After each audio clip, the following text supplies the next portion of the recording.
Welcome to Trash Compactor. I'm Josh, back after a long hiatus where we were honoring the strikes of the Writers Guild and the Screen Actors Guild, and welcome to our first episode of Season 3 in 2024. Today we're going to be talking about a new collection of essays about Star Wars by two self-described acafans, which is a term I learned from the introduction to the volume, that's defined as an academic who is also a fan of the subject they're writing about. And while I'm not a credentialed academic, it's that critical, rigorous approach that I try to bring to Star Wars here at Trash Compactor. So I was really interested in speaking with my guests that I'm thrilled to welcome today, the editors of this new Star Wars essay collection, Star Wars Essays from a Galaxy Far, Far Away. I'm pleased to welcome Emily Strand and Amy H. Sturgis. Welcome, guys. Thanks so much for having us. Yes, thank you. So the book is a collection of 10 essays broken down into 3 sections, which could more or less be described as being about sort of in-universe subjects, and the second was sort of a collection of essays about the outside ideas and the ideologies that influence the text, and the third was sort of about the nature of the storytelling itself. Does that sound accurate? Yeah. That nails it. Now, oh, great. Did you set out to find different essays that would cover subjects that broke down along those lines, or is it just sort of you solicited essays and then you figured out how to categorize them, how to break them down? More of the latter, actually. We originally just wanted the best essays we could get that would appeal to both scholars and lay readers, fans who were interested. And so we aimed for those that could move the conversation ahead in some way or another. And then we decided we would find the connecting threads of the themes once we had our essays lined up. So who do you imagine the audience is for this volume? I mean, I guess you just said it. It's for academics and also casual fans, I suppose. And I guess there is a Venn diagram of the two. I mean, I wouldn't consider myself an academic. Well, I'm not an academic. I'm not credentialed, though it's explorations like this that I find very, very fascinating. And like I said, I try to choose topics and start conversations on this podcast that are a little more than just, surface reactions to things. Yeah, substantive. Yeah, for whatever reason, I think when you're a fan of something, especially for a long time, you start to get really interested in what's going on under the hood and like exploring how it works and why you like it so much. And so I forget how I came across your volume, but this is exactly the kind of thing that I love, and I devoured it. I thought it was fantastic. Well, that is, I would say that you, in fact, are our target audience. If everything you're saying is true, then because I mean, obviously, academics can write for academics. That's great. Yeah. I understand. That's a kind of a sometimes a self-contained conversation, and it's an important conversation. And sometimes those conversations have other people who kind of listen in, but don't necessarily participate. But we really wanted this book to be accessible to a fan such as yourself, who, like you said, is so who loves this property so much that they do want to see what's going on under the hood, and they get energy from those kinds of ideas. And it's not hard. It's not hard to write accessibly, and yet be writing, for an audience that can go either academic or non-academic. You just have to make sure that those ideas come through and that the language doesn't get in the way of itself.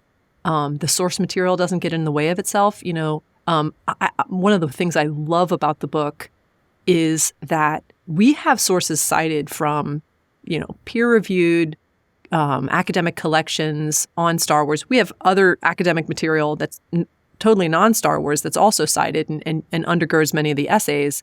But we also have middle reader Star Wars literature cited.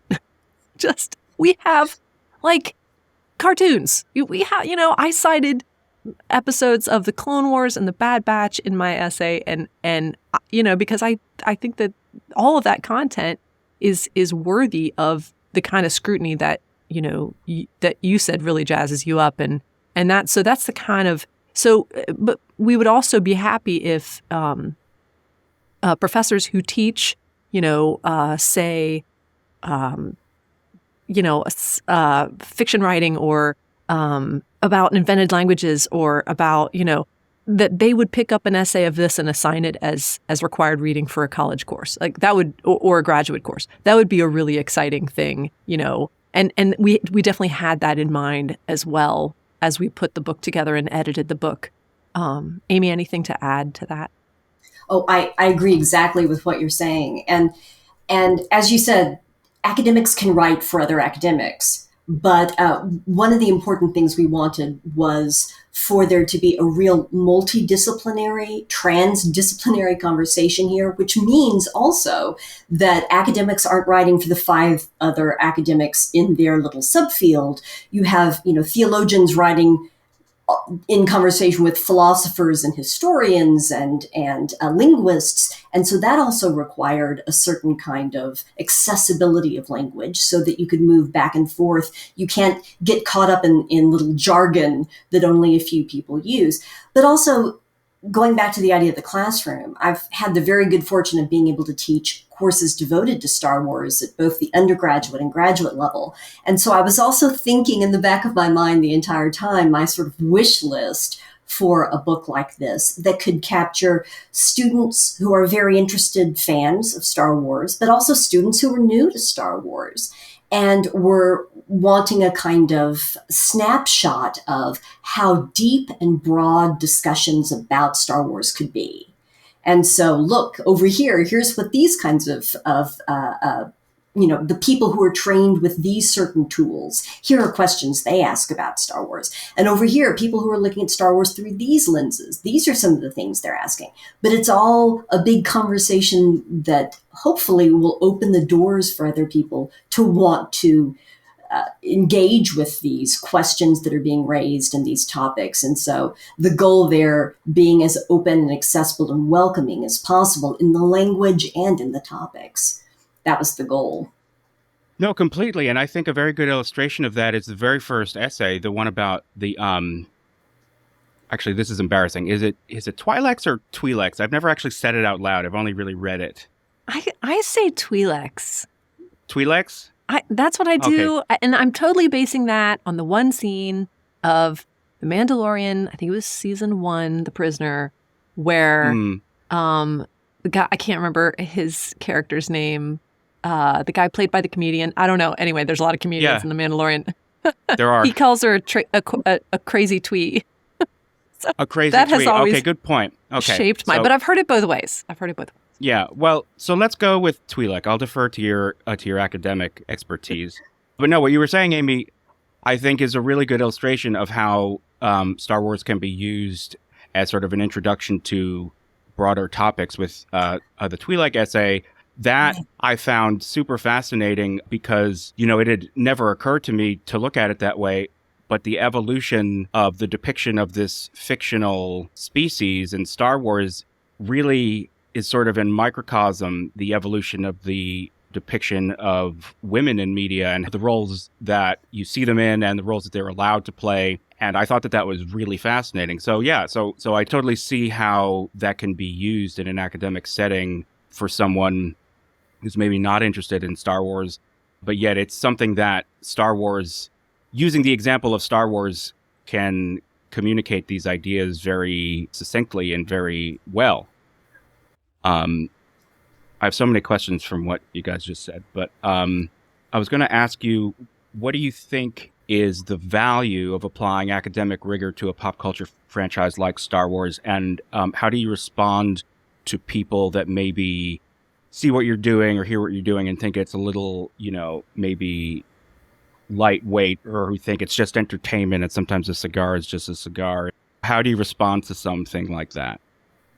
Yeah, that's a good question. I'm not positive that people who hold that idea, that notion, really want to be responded to.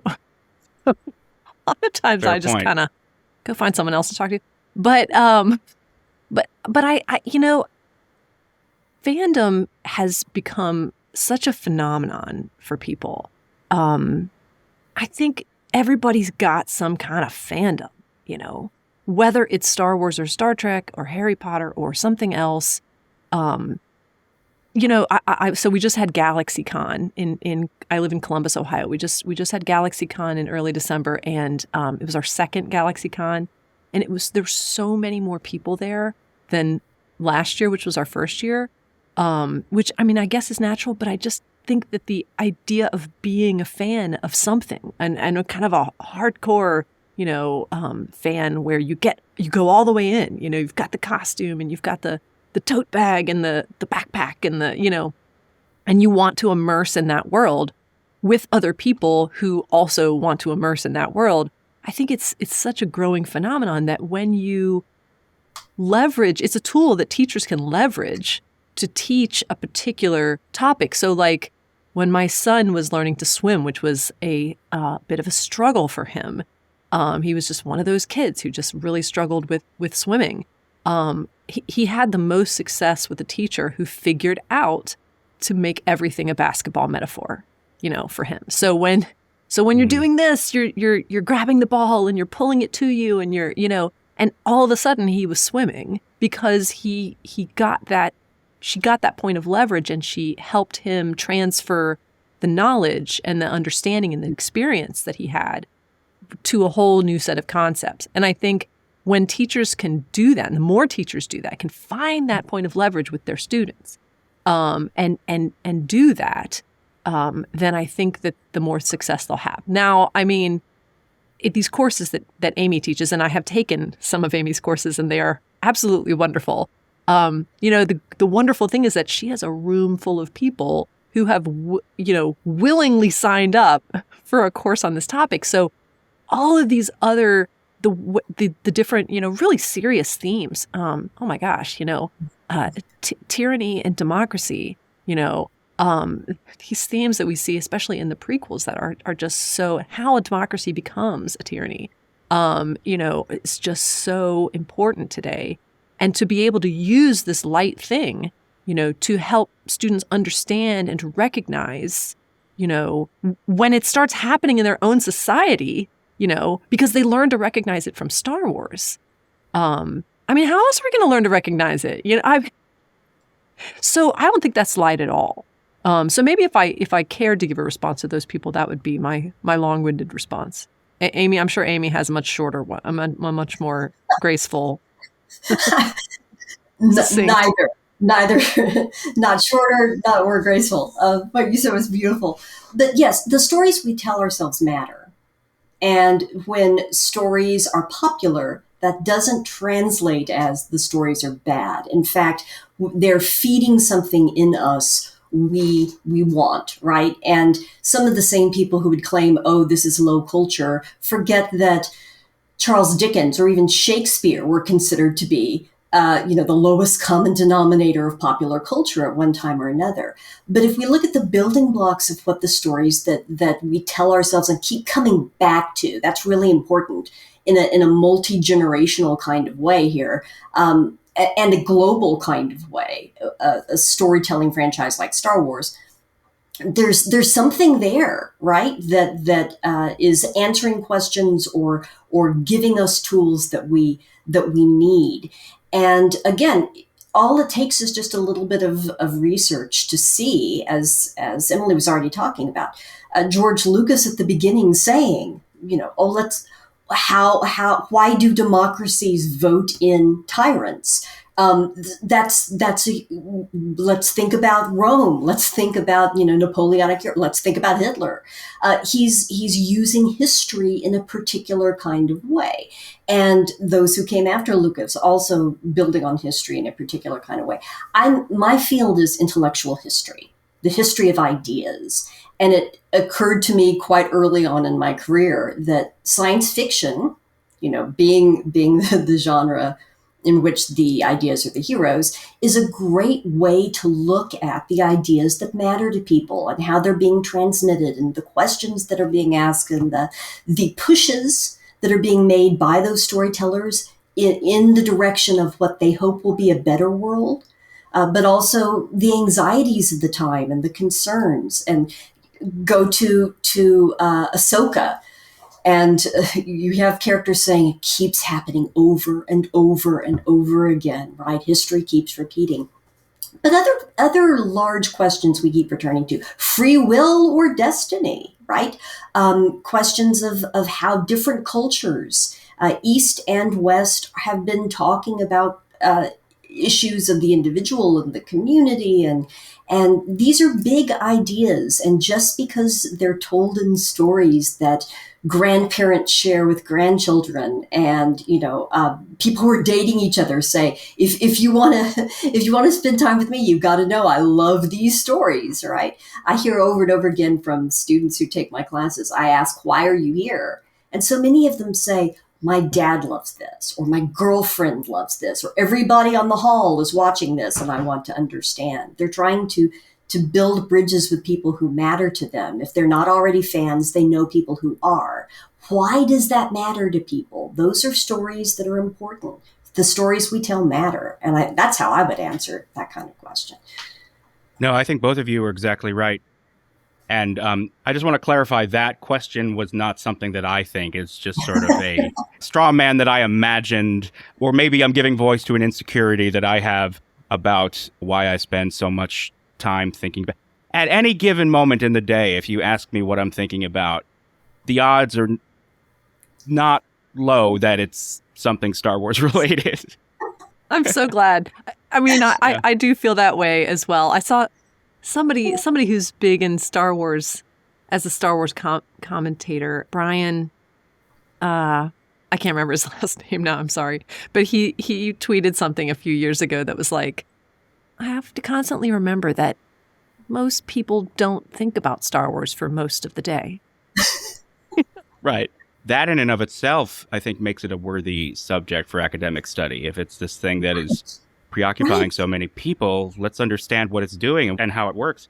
And what are the shared values of those people, And what are the not shared values of those people? Where to me, it's fascinating to see, to be, so I'm a member of the Rebel Legion and the 501st, and it's amazing to me to see the points of disparity among us, where it's like, it's we have a big group chat and for our local squad for the 501st, and it's just funny how, some people can just lob a bomb into but everybody's kind of equally up in arms about it. So the level of our passion is the same, but we feel different ways about, Andor or Jar Jar Binks or something else, So it is interesting. It's, and there's as much, I feel like, I don't know proportionately how much, but there's a lot of sociological work, anthropological work that's being done on fandoms and how, how these fandoms operate and what is the mindset? What does cause people to become very preoccupied with these things? And so it's just fascinating. And like, so, I understand that, other people may have other interests and that's fine too. But I think you should be a fan of what it is that you're devoting your academic career to, whether it's Star Wars or the Civil War or, medieval, England, or, you should probably be a fan and be so passionate that somebody would call you out as a fan of that thing. I think otherwise your work may be a little bit boring. Maybe a little bit dishonest. Well, that's very interesting, because that answers another question that I had. Again, not a view that I hold personally necessarily, but I was just curious to get your take on it.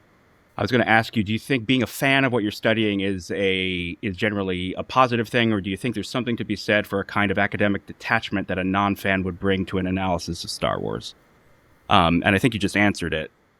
I did, and I'll turn it over to Amy, but I will also say, I mean, I'm a religious studies scholar, and I teach comparative religions, and I teach nursing students, and sometimes some of them are like, I'm also a practicing Catholic, so some of them will come in the classroom and be like, well, how can you teach me this if you're a practicing Catholic? You're gonna make it seem like the Catholic Church is the best. And I say, no, I think. If you don't think your own religion is the best religion, then you should probably get a different religion. But my ability to teach another religion, stems from my own passion for mine, because then I can apply that understanding and have some empathy for somebody else who is equally passionate about their religion, which only makes me want to respect that passion because I share it, So it's just not about sharing the beliefs, it's about sharing the passion and the devotion and the cultural kind of immersion in it. So that I can understand, but I'll turn it over to Amy for more on that. That's a great point. And I came up through fandom and into academia at a time when fandom studies was being born, when people like Henry Jenkins and Camille Bacon-Smith and others were looking at the same things I was reading, fan fiction, looking at fan art, and saying there's something here, right? That people are making meaning, and they are taking a shared vocabulary and they are speaking to each other. And that has, as Emily's already pointed out, fandom studies has taken on its own life as a form of media studies. It's very, very important. But it took fans who were calling themselves in the late 80s and early 90s ACA fans or ACA Fin to recognize that there was something there worth studying at all. And I think fans are close enough to the ground to say, hey, this actually has meaning. But also being a fan of something is not the same thing as being uncritical of something. And I think all of us, all three of us know, you get a group of fans together where, there's nitpicking, there's criticism, there's debate going on. But on the same, a wavelength here, you show me a Shakespeare scholar who thinks Shakespeare's meh, right? No one goes into studying Shakespeare who's uninterested in Shakespeare. And again, it's what Emily was talking about, that sort of motivating force. You have to have a passion there to recognize its value as a subject of study.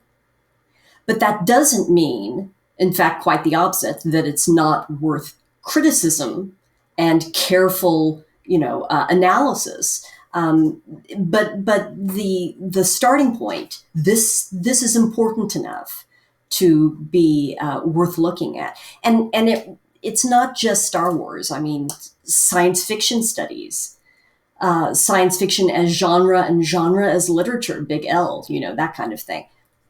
It's all part and parcel, of the same kind of debate. And a lot of that, I think, is a kind of gatekeeping. And it's not something that would be asked of people studying other things. So I think, a little context helps, but I'm completely on the same page as Emily. I think it's a benefit. It's a feature, not a bug. If you're tied to and connected to what you're studying. I will bring up Amy Rakow as an example of somebody who's a fan. She writes nonfiction books for Star Wars, right? So she wrote the essay on the Twi'leks, and I have to say, her knowledge of Star Wars is phenomenal. I mean, she hasn't missed anything. She's encyclopedic. I mean, she helps write the encyclopedias, so it should not be a surprise. But that was such a strength for her writing that essay. I felt a little bad for her at a couple points because it's like she could not possibly include every instance of Twi'leks that come into Star Wars because that would be the entire book. But because she is a fan, and she'll be the first to say that, I'm sure, she has such power of observation on the franchise. And I think the fans tend to do the closest observations of the material. And then they come out with, this something that they noticed, and then that becomes, a source of inquiry for them. And so I always want to encourage fans because it's like a superpower. Being a super fan is like a superpower because you can observe so closely, more closely than other people really have the tolerance for. No, I think you're exactly right. And you just made me realize something that, a fan knows the landscape. They know what to pick out, what to analyze, what the significance is, which would lend itself to that kind of more rigorous study or examination that a non-fan or a civilian would not necessarily see the interesting subjects, the fodder for that kind of analysis beyond what's on the surface. Yeah, I mean, detachment is detachment, you know? I mean, it can be helpful. It can be helpful, especially when you're walking into a new situation, to come with an outsider's perspective on something. But detachment is also detached. So, right, it keeps everything at arm's length. And I love immersion. I love the perspective of someone who's become just immersed in something. So speaking of comparative religions, and I only mean that half jokingly, I know you both also wrote a volume of Star Trek essays, which, full disclosure, I haven't had an opportunity to delve into the Star Trek volume, but I'm wondering, now having edited a volume of essays on Star Trek and a volume of essays on Star Wars, if you have noticed any differences in, the ideas that the two franchises are preoccupied with, or ways that they treat certain subjects differently or similarly. I'll dive in here first. And full disclosure, I am an original fan of Star Wars. And I talked my parents into taking my tiny little self to Star Wars 6 times because they knew that I loved everything about space. And they knew I loved everything about space because I was already watching reruns of Star Trek, the original series, and the original run of Star Trek, the animated series, and was a full-fledged Star Trek fan. All right. So by the time I'm in kindergarten wearing Leia buns in my hair, I have Star Trek and Star Wars in my life. But as I like you, Amy. Thank you. I like you too. And so I have always seen continuity there, and I think the books here just connect that. And the carryover, I would point out, we have 2 wonderful essayists who also have carryover essays that speak to each other in the 2 volumes. Specifically, Dr. Andrew Higgins, who studies invented languages, and he does a comparison and a contrast with an essay in each book about how Star Trek and Star Wars invented languages. And there are significant differences there in that Star Trek was looking at languages as foreign languages, whereas Star Wars was looking at languages more as sound design. And so they kind of evolved differently. But we also were very fortunate to have amazing essays from John Jackson Miller, who has written, he's a terrific scholar, but he's also brilliant author of original fiction in both universes. And he has written in Star Trek and Star Wars in earlier times and in current canon times. And he's thinking about what canonicity means and what the relationships have been between the films and series and the novels and comics and other tie-in materials. And he sees continuity and contrast there as well.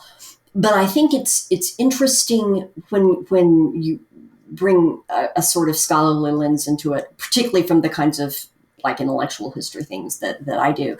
I've seeing the way people are relating to these storytelling franchises and how fandom has evolved in each of them. And it did evolve differently, but they also evolved in tandem enough that you can see the multimedia fandom, whether that's writing letters to get a show back or co-creating some of these invented languages that fans were creating in fanzines and using fan art to back those up, fan film.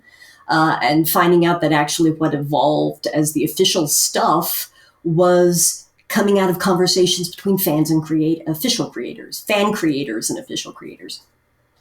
But also the ideas of time and history with Star Trek really having a different view of history than Star Wars. Star Wars being the cyclical one and Star Trek being a more linear one, but also our relationship to the time in both of these, because Star Trek is our future.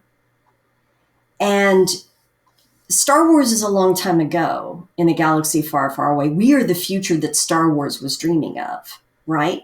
And that gives us sort of different relationships to those two stories.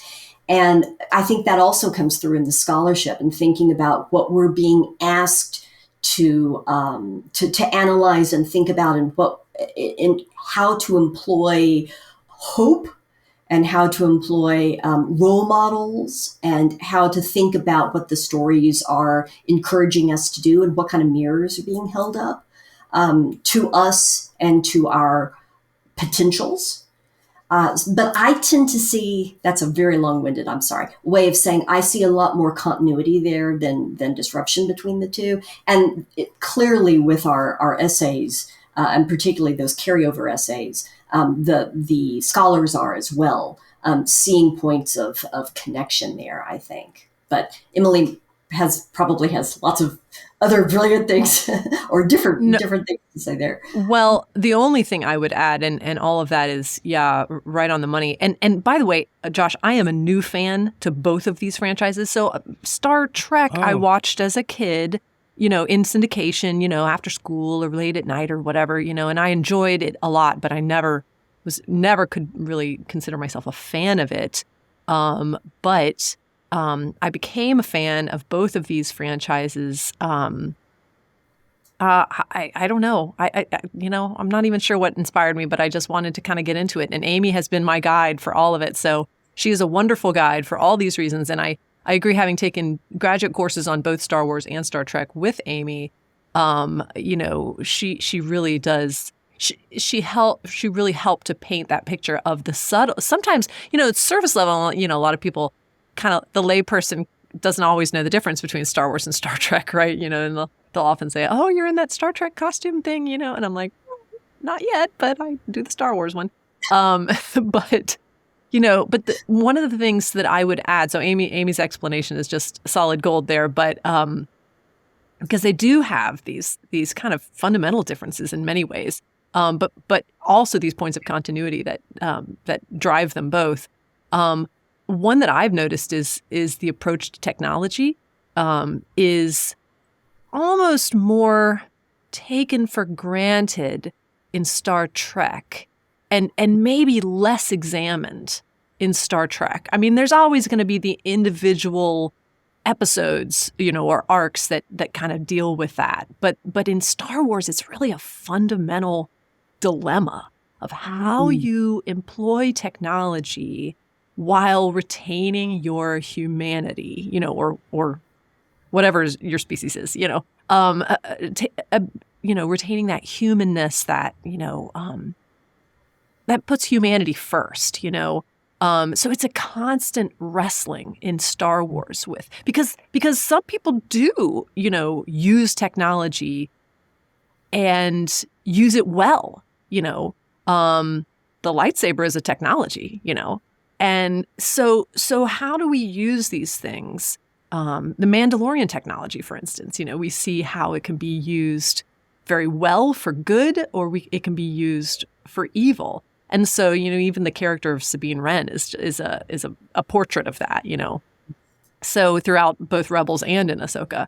I would say that's another one that I would love, that would be a fun study, to take a look at the expression of, and the anxieties around the use of technology in Star Wars, and go looking for those in Star Trek and kind of compare what's found, to those two things. That would be. See how these things happen, Josh? Do you see how these things happen? You dream up these things, and then all of a sudden you're writing a paper. Next book. Well, no, I think you're right. And kind of that tension between technology and, I don't know what you want to call it, the transcendent humanity, I think is how you termed it in your essay, is kind of central to Star Wars. It's one of the central kind of animating ideas at the core of it.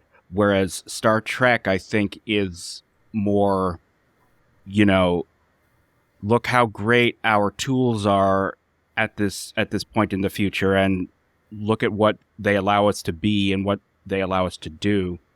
There is the off episode, like Amy in the original series, there's the ultimate computer with the M5 unit, and whether or not computers are going to replace Starship crews, which I've been thinking about a lot recently with all of the developments in AI and stuff. So these are definitely ideas that are really alive and vital right now. Mm-hmm. And Emily, what you just brought up, I have to say, my favorite essay was your essay about Arthur Lipsett's film 2187. Well, thanks. I enjoyed all of the essays. The essay on the Twi'leks that we were talking about, the essay on the Knights of the Old Republic video game, which is a game I've never actually played, but that essay made me realize that it might be an essential thing to experience from my understanding of the Force and the Jedi-Sith binary. The essay on the approach to invented languages I thought was super fascinating, how they repurposed languages of indigenous cultures to kind of make sort of a hodgepodge language for various creatures. And this sort of, the essay in your volume made me realize how problematic that is. Yeah. And I thought it was a good illustration, and again, a contrast with Star Trek, like you were just saying, because Star Wars, while there are a lot of ideas that are animating the whole thing under the hood, it's also, at least initially, was designed very much as a cinematic experience. So the idea that the sound of the language was the most important thing rather than, the coherence or the internal consistency of it. Right. Rang very true. But the essay on Arthur Lipsett's 2187 and how it was sort of central to Star Wars, really, it was like I was struck by lightning, because it made so many things fall into place. How central to Star Wars is that fight against dehumanization and human versus machine, and the idea of humans as transcendent beings connected through a metaphysical force. All of that is in that 10-minute short film from 1963 that George Lucas saw. And you drew the parallel you drew a line from that to the Andor series, and how those themes are really front and center in almost explicit ways, I think more so than many other Star Wars shows and films. It was just really a really clarifying read. It's not quite often that you encounter a new unifying theory of something you think you're so familiar with. So I was just really, but I can't say it enough times. It really had a large impact on me, your essay. And I guess, so glad. And I guess if there's a question in this, it is, what inspired you to write about 2187 and Arthur Lipsett? Yeah. In terms of discovering Arthur Lipsett and his importance to Star Wars, because everybody always talks about Joseph Campbell and even Tolkien and the influence of Tolkien and Joseph Campbell, especially Joseph Campbell, on George Lucas. But I felt like Lipsett was lost.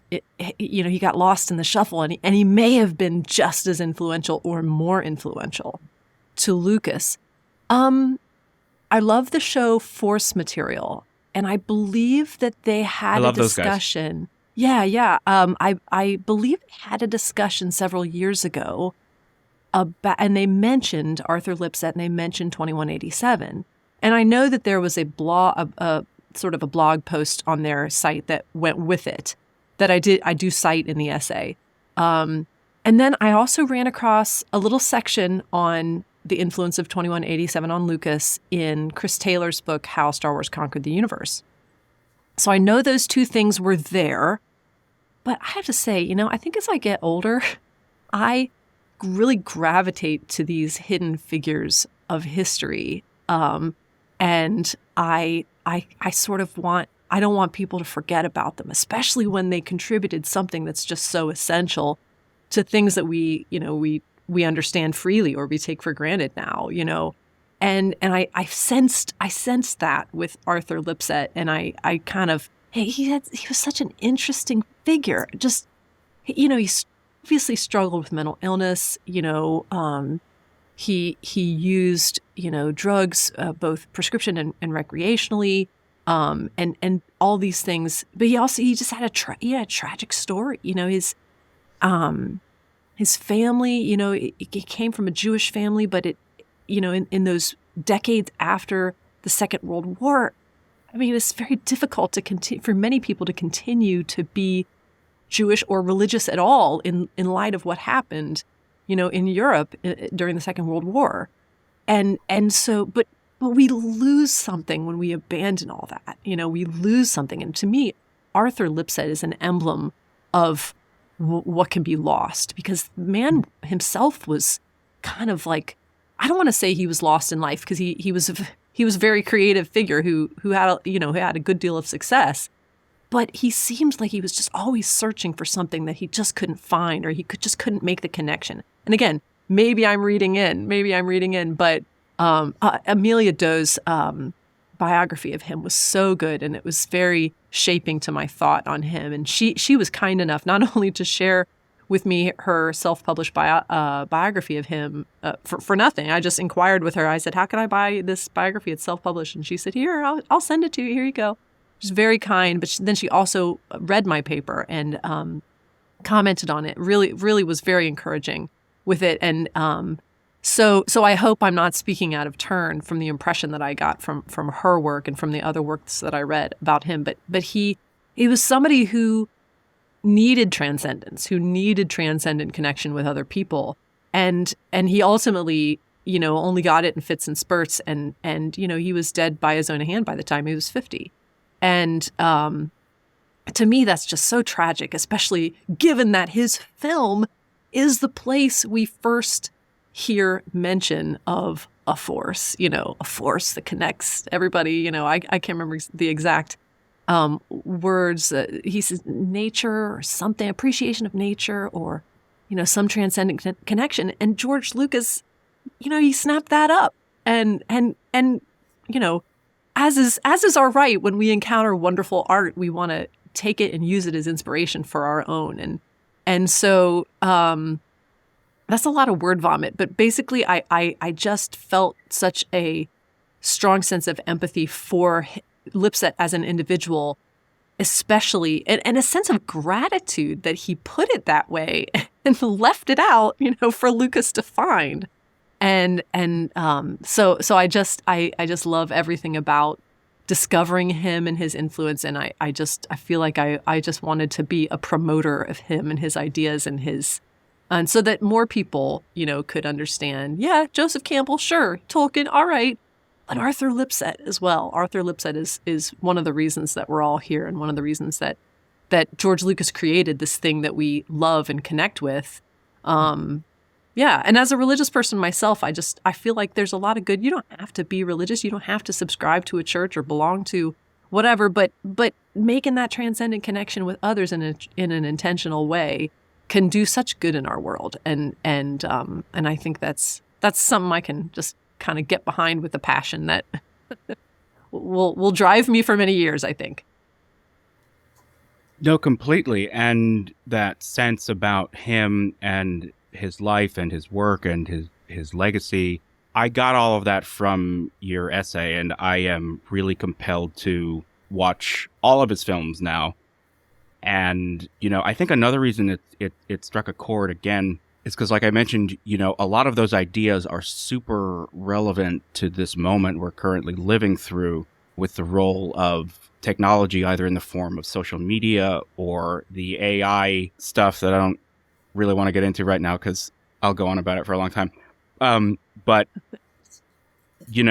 how technology is really mediating our existence, and that sort of transcendent quality of human life is sort of getting lost or obscured. And I just felt like there was a book that just came out that's all about the Luddite movement. And it made me realize that, the Luddites were not the anti-technology scaredy cats that we thought, that it was really more about making sure that there was a role for the human and preserving human dignity when deploying these technologies. And reading your essay, I was kind of viewing Arthur Lipset as a similar sort of a figure from the past that, needs to be reclaimed and almost used as a rallying cry for right, a prophetic voice, Yeah. somebody who's Yeah. prophets weren't people who predicted the future. They were just there to say, I've got a message from the divine about what will happen in the future if you continue on the path you're on, Right. And again, it's not an oracle of some kind. It's a warning, it's a just kind of a stark picture of your inevitable future. Yeah. And I got that vibe from him very much so. So all of this is to say, I don't know if this has come across enough, but your essay really struck a chord with me. So thank you very much for writing. Oh, thank you for considering it deeply, as you clearly have. And yes, you can be with me in the Arthur Lipset fan club. Okay, great. Are there any essays that didn't make the cut that you wish had? Or that you miss? Okay. That's a toughie. Well, I would say, yes. Here, I'll talk about one because, so a good friend of mine Amy teaches for Signum University, and Signum is a wonderful place for the study of speculative fiction of all kinds, right? Is that about a good assessment, Amy? Yes, definitely. Yes. Yeah. And I've taken many courses there over the years, and I made a friend named Jay Moses. He's I think he's a Methodist minister, and Jay is great. Jay and I, obviously, we have a lot of ideas in common and things like that, and common senses of humor and common fandoms as well. Harry Potter, Star Trek, Star Wars, all that stuff. And so, and Jay has gotten really involved in the Sikh community in his, I know in various places that he's lived. He, with me, shares an interest in the religion of Sikhism or Sikhi. They're the ones who wear the beards and the turbans and yeah. So it's a really cool religion. And so Jay and I are also both fans of Sikhi. And I really wanted Jay to write an essay about the Sikhs and the Jedi and the shared kind of history and all that stuff. And poor Jay had to pick up and move kind of in the middle of our book process. I got a promise from him, but then he said, "Oh, I just don't think I can do it." And so it was going to be a big project. And, so that was one essay where I still say, "Oh, Jay, you still owe me that essay. You still owe me that." But I would love to, yeah, next time. So I'm still looking forward to that one. So yes, unfortunately, the academic process is there's some essays get lost along the way. You always want to pick more than you envision actually publishing in the book, because things happen. I mean, the pandemic was still kind of going on when we were editing the books, and so things do get lost in the shuffle. But I still hope for that essay on the Sikhs and the Jedi. Sounds fascinating. I would read. Well, I've never seen anything on. There's tons of stuff on Buddhism. Yeah. And there's stuff on Hinduism. There's lots of stuff on Christianity. Maybe even there's some stuff out there about Judaism, Judeo-Christianity. But I've never seen anything about Sikhi. And I think there's saint soldiers, guys who are meant to be religious figures, but then also defend the weak and keep the peace. I think there's a lot that could be said there. Yeah, there's some resonance there for sure. Yeah. Yeah. Okay, well, now I really want to read that essay. So I know, Jay. Come on. Amy, are you a Rogue One fan? Rogue One is, in fact, my favorite Star Wars film. So, yes, wow. That is not said lightly as someone who has been there since 1977, let me tell you. But yes, I'm very invested in Rogue One and how it shifts the focus of Star Wars storytelling. Absolutely. And everything that goes with it, including, for example, the Guardians of the Whills novel and manga adaptation, all of that good stuff. The supporting novels, Catalyst, and all of it. Yes. So the short answer, yes. Andor. Yeah. Andor. And Andor. Absolutely. And Andor. Josh, you should have seen us Andor. scrambling when Andor came out because we were really you could write a whole book deadlines. about that. Oh, really? Oh, and it Wow. will happen. It will happen. But we were really nearing our deadlines. But Yes. that show deeply impacted several of the essays, Yes. and it impacted mine. It impacted Vicky Terriley's essay on makers, and economic issues in Star Wars. Yeah. So we were scrambling to add some analysis from Andor, but when our publisher was very good, and we were able to add some.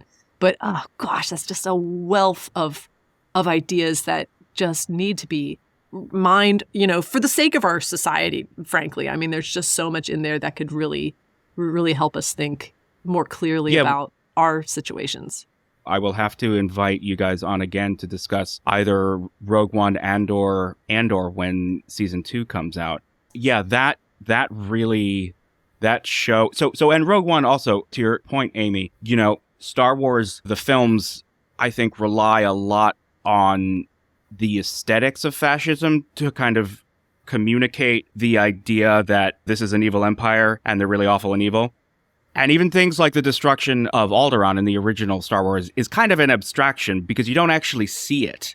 Right. You see the sort of 30,000-foot view, but you don't really see what was lost. You don't really feel.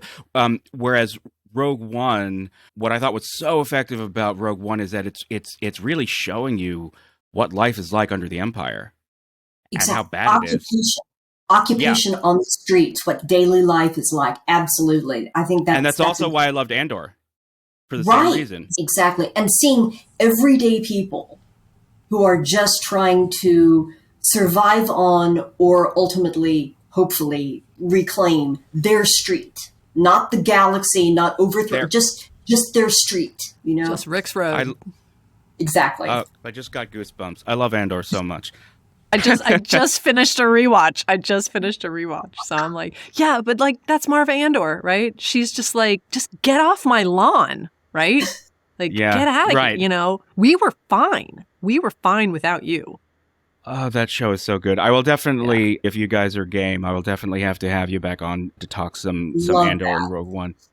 Oh, yeah. So where can listeners find your collection, Star Wars Essays from a Galaxy Far, Far Away, if they're interested in picking up a copy and read? Sure. So it's for sale on our publisher's website, which is Vernon Press. It's also available where books are sold, generally speaking, like Amazon. Just a note about the pricing. It's only available in hardcover now. We're hoping for a paperback version that will be a little bit less. But the pricing is, the ebooks are also available, but they're also very expensive because the pricing is academic pricing, and it's, the primary market there is academic institutions and especially libraries. So one great way to get a hold of the book, if you don't have $87 or something like that to cough up for it, is to request that your local library, especially an academic library, will purchase the book. And my husband is an academic librarian. He just checked. He said, I want to say he told me the number of libraries that have purchased our book, I was pleased by that number. I can't remember what it is now, but I was pleased.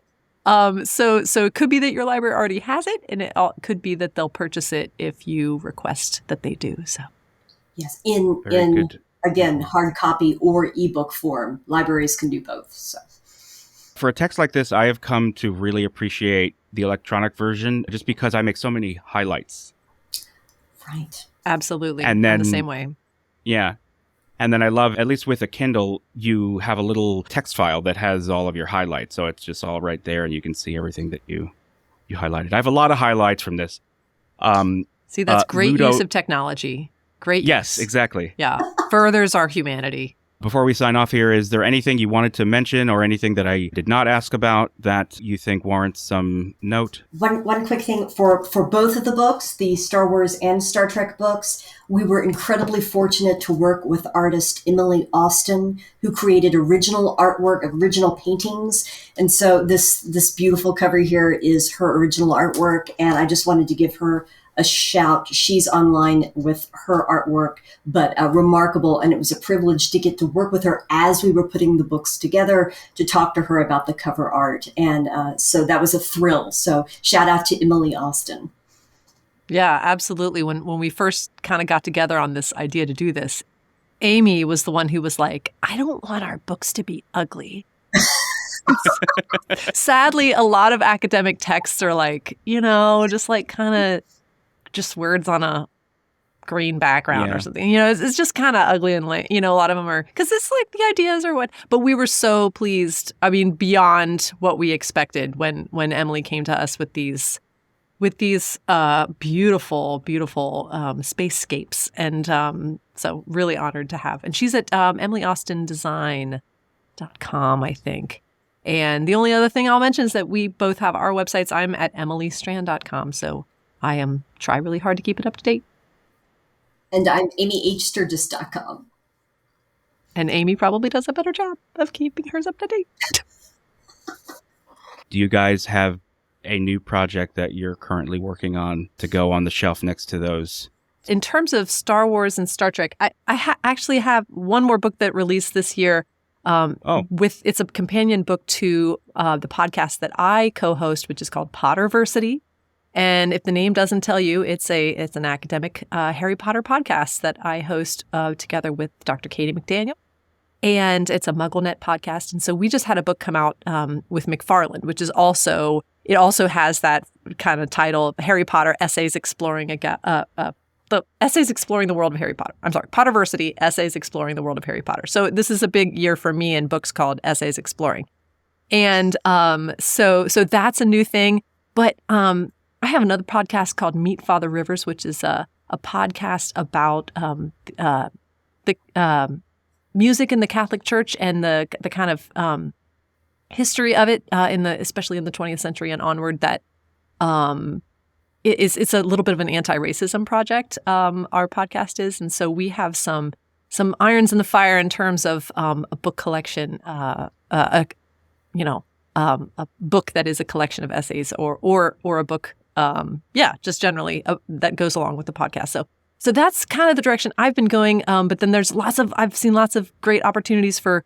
There's a Star Wars conference that's going to be at DePaul University on May the 4th next year, and so I was thinking about submitting to that. And so there's all kinds of cool things going on, but no books on the horizon. Although I do miss sending email, at least 7 emails a day to Amy Sturgis.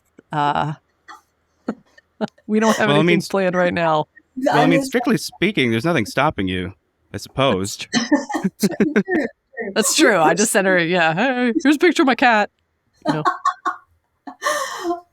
And I have been working on a project that I'm not quite sure where it's going to land in terms of what it's going to end up with, but it is related in that it's connected to an essay that I wrote for Emily on dark academia, and I've just taught a graduate course on dark academia, and I've just done a presentation with Sheffield Gothic, Consuming the Gothic Conference, on dark academia. And there's a project that is developing around 2 real-life missing students, historic missing students who went missing from their campuses, and how their cases have been treated in dark academia since then, in novels, in imaginative explorations of what might have happened to them, and how that has played out in the conversation being held right now in dark academia, its intersections with the Gothic and with crime novels as well. So that is a project that is wanting to be something larger, and I'm in the middle of research on that right now. So we'll see where that lands.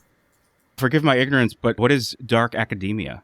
So I'm talking about the literary or storytelling tradition. There is an aesthetic that's related, that's plaid and that sort of thing, and it's related to nostalgia and campuses. But dark academia itself, as in terms of storytelling tradition, goes back quite a ways, and can be traced to great authors like Donna Tartt and Shirley Jackson, and if you look at it the right way, Mary Wollstonecraft Shelley. And it's Gothic storytelling that's basically set with something related to the project of academia. So students, professors, campuses, laboratories, libraries, that sort of thing, that has a Gothic kind of storytelling, a focus on death in some way, whether that's a morbid fascination with death or taboo research aimed at thwarting death, or even things like social death, in the sense of bullying or other negative things that can happen on campus. But the heart of dark academia is critique of power relationships, and really a campus environment creates a pressure cooker situation where we can see what hypocrisy and power imbalances and inequality, what they look like, in a very intense little package, but they're universal issues. And whether that's bullying of classmates or faculty members misusing their authority, or secret societies run amok, or deaths or missing persons on campus, those sorts of things. They're all opportunities for critiquing power structures and asking how we can do better. So that's the thumbnail version. But all Gothic stuff is the past coming back to haunt the present, whether that's a personal past or a big, large scale past. But right. The Gothic to me is very much connected to the history of science fiction. And it was a necessary condition for modern science fiction to happen. And so I see these as much more related than they might sound at first blush there. Well, that's very interesting. I feel like you invoked Mary Shelley and Frankenstein. I feel like that's sort of I don't know, what's the word? It's like the singularity where those things intersect and sort of come like out the other end. Yeah, right. Yes. Yeah. Yes, exactly. That's a better word for that. Oh, well, wow. I might have to start a whole other podcast so I can have you on to talk about that. Well, I feel like I could talk to you both for quite a long time about a whole wide range of subjects, but this has been so much fun. I know. Thank you for all the smart questions. Oh, thank you. Thank you so much. I try to give something of substance. I don't always succeed, but I try. But I want to thank both of my guests, Emily Strand and Amy H. Sturgis, for their time and for their work. And if you liked what you heard, please follow TrashCompod on Instagram, TikTok, and YouTube. Transcripts of this episode and all our other episodes are available at trashcompod.com. Links to Emily and Amy's work and websites will be in the show notes. And we will see you on the next one.